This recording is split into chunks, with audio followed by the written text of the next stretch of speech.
우리나라는 7, 80년대 경제 발전을 한참 일으킬 당시만 해도 급속한 산업화와 도시화로 과밀한 생활 환경과 열악한 위생 환경 때문에 다양한 기생충 감염과 확산이 생활 건강에 많은 문제를 일으켰습니다. 당시 가장 유명했던 기생충은 회충이었습니다. 온 국민이 모두 가지고 있었다고 해도 과언이 아니었던 이 회충은 대장에 기생하면서 어른의 손가락 길이만큼 자라나기도 하는 대표적인 기생충입니다. 주로 오염된 음식이나 물을 통해서 전염이 되었습니다. 회충뿐만 아니라 편충이나 돼지고기를 익혀 먹지 않았을 때 감염될 수 있는 촌충 등 많은 기생충들이 대한민국 공중보건 문제의 화두였고, 당시 보건당국은 식품위생 및 국민들의 위생 관행에 대한 인식을 제고하기 위해 여러 공중보건 캠페인을 벌이기도 했습니다. 기생충 감염을 치료하고 예방하기 위해서 학교에 다니는 학생들을 대상으로 회충약을 제공하는 구충 프로그램을 실시해서 시간이 지남에 따라 기생충 질병에 대한 발병률을 낮춰나가기 시작했습니다. 이에 따라 현재는 특별히 구충약을 먹지 않아도 기생충에 감염되는 사례가 아주 드물게 발견될 정도로 기생충에 의한 보건위생이 많이 좋아졌다고 볼 수 있습니다. 그럼에도 불구하고 지금도 우리가 먹는 음식을 주의하지 않으면 기생충에 의한 감염으로 흔하게는 복통이나 설사, 몸살 증상 등이 일어날 수 있으며, 심각한 경우에는 중추신경계를 침범하거나 간 또는 골수를 통해 뇌에 미치는 경우에는 발작을 비롯해 생명을 위협할 수도 있는 것이 이 기생충의 위험성입니다. 그럼 이제부터 우리 주변에서 흔히 접할 수 있는 음식으로부터 조심해야 할 기생충들을 알려드리겠습니다. 먼저 곱창집을 갔을 때 종종 나오곤 하는 소의 생간입니다. 소의 생간을 술안주 별미로 몇 점씩 즐겨 드시는 분들이 많은데요. 소의 생간은 개회충을 가지고 있습니다. 개회충은 말 그대로 개가 가지고 있던 회충입니다. 개의 창자에 살면서 알을 낳고 개의 대변으로부터 또다시 개에게 전염이 되는 회충입니다. 그런데 이 개의 대변이 풀에 남아있다가 소가 그것을 섭취를 하면서 소의 장기에 개회충이 생기게 됩니다. 개회충을 우리가 섭취하게 되면 대부분은 위장에서 죽고 배설이 되지만 일부분이 살아남게 되면 우리 몸에 열이 나면서 몸살 증상이 생기고 복통이 발생하곤 합니다. 그런데 이 개회충이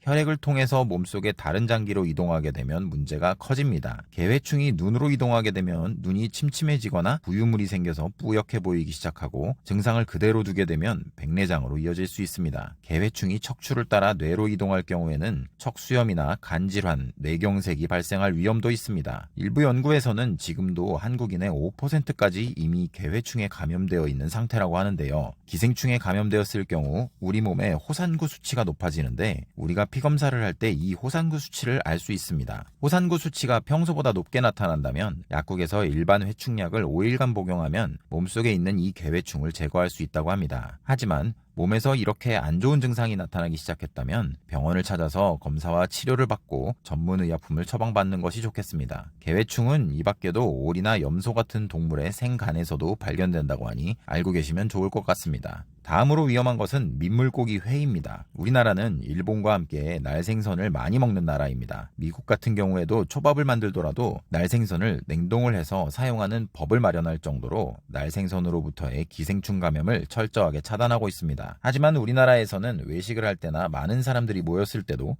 회는 빠지지 않고 등장하는 단골 메뉴입니다. 그래도 이 민물고기 회는 조심하셔야 합니다. 우리가 주로 먹는 민물고기 회는 송어, 향어, 빙어, 쏘가리 등이 있습니다. 민물고기에 주로 기생하는 기생충은 간디스토마라고 불리는 간흡충입니다. 간흡충은 쇠 우렁이에 기생하고 있다가 물을 통해서 물고기로 옮겨가는 기생충입니다. 간흡충은 우리 몸에 들어오면 간의 담관 안에서 기생하면서 증상을 일으킵니다. 담관과 담낭을 자극하면서 담관염이나 담낭염을 유발하고, 심한 경우에는 담도를 막아서 담도 폐쇄를 일으켜 담즙을 정체시키기도 합니다. 이렇게 담도 폐쇄와 담관의 만성적인 염증이 지속되면 담관암으로 발전하고 간암을 일으키기도 한다는 보고도 있습니다. 간디스토마는 감염 정도가 심하지 않으면 증상이 거의 없기도 하는데, 갑작스레 많은 간흡충을 흡수해서 급성으로 감염될 경우에는 복통이나 발열, 소화불량, 위장출혈과 설사를 동반하기도 하고, 상태가 악화되면 황달 증세가 나타나거나 복수가 차기도 합니다. 간흡충에 감염되었을 경우에도 병원에 방문하여 디스토시드 계열의 약물을 처방받고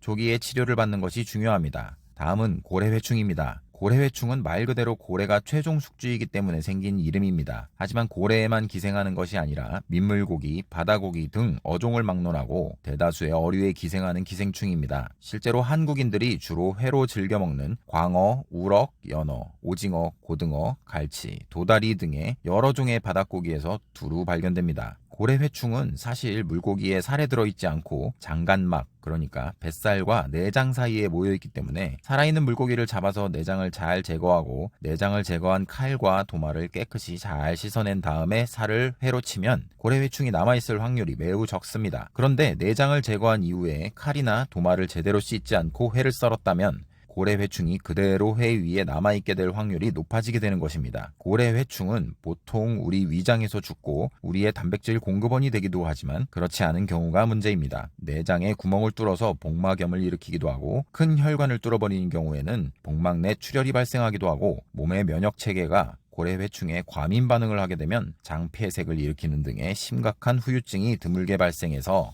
고래회충보다 사람이 먼저 생명을 잃을 수도 있으니 복부에 극심한 통증이 오기 시작함을 느끼신다면 망설이지 말고 즉시 병원으로 가서 위내시경을 받고 고래회충을 제거해야 합니다. 이 고래회충은 구충제가 전혀 말을 듣지 않기 때문에 반드시 병원에서 내시경을 통해서 제거를 해주는 것이 필요합니다. 주로 바닷물이 따뜻해지기 시작하는 5월에서 8월 사이에 특히 조심해야 하는데 여름철이 아니더라도 고래회충은 언제나 존재하고 있으니 조심해야 하겠습니다. 고래회충은 자연산이 아닌 양식에서는 오히려 발견하기 어려운 기생충입니다. 양식으로 생선을 키울 때는 제한된 공간에서 사육될 뿐만 아니라 먹이도 주로 사료를 먹이기 때문에 기생충에 감염될 확률이 매우 적다고 합니다. 자연산은 사람이 전혀 통제를 하지 않는 환경에서 살기 때문에 무엇을 먹고 자랐는지 전혀 알 수가 없기 때문입니다. 고래회충은 50도 이상의 고열로 가열하면 사멸하기 때문에 생선에 감염이 되어 있더라도 익혀서 먹으면 문제가 되지 않는 것이고 영하 20도 이하의 온도에서도 쉽게 죽기 때문에 미국에서는 초밥을 제공할 때도 영하 20도 이하의 온도에서 7일간 냉동한 생선만을 초밥에 사용할 수 있도록 하는 FDA의 권고가 있는 것입니다. 마지막으로 폐흡충입니다. 폐흡충은 주로 개나 가재에서 기생합니다. 그 중에서도 우리나라에서는 주로 민물게장을 통해서 폐흡충에 감염이 되곤 합니다. 폐흡충은 우리 몸의 폐에 주로 자리를 잡고 2cm 정도 크기의 주머니를 만들어서 그 안에 알을 낳습니다. 폐흡충이 늘어나게 되면 결핵과 비슷한 증상을 보이기도 하고 기침, 가래, 흉통을 동반하며 심한 경우 기흉의 원인이 되기도 합니다. 보통은 감염이 되더라도 특별한 증상이 없기도 하는데 이 폐흡충이 폐로 가지 않고 간혹 척추를 따라 뇌로 이동하게 되면 뇌에 손상을 일으켜 뇌출혈을 유발할 수 있습니다. 폐흡충은 프라지퀀텔이라는 약을 쓰면 대부분 제거가 됩니다. 90% 이상의 환자들이 이 기생충 약을 한 번만 복용해도 증상이 낫는다고 합니다. 보통은 게장을 담글 때 민물게를 이용하지는 않기 때문에 혹시라도 민물게장을 드시게 된다면 15일 이상 간장 속에 담궈두면 폐흡충이 모두 죽게 되기 때문에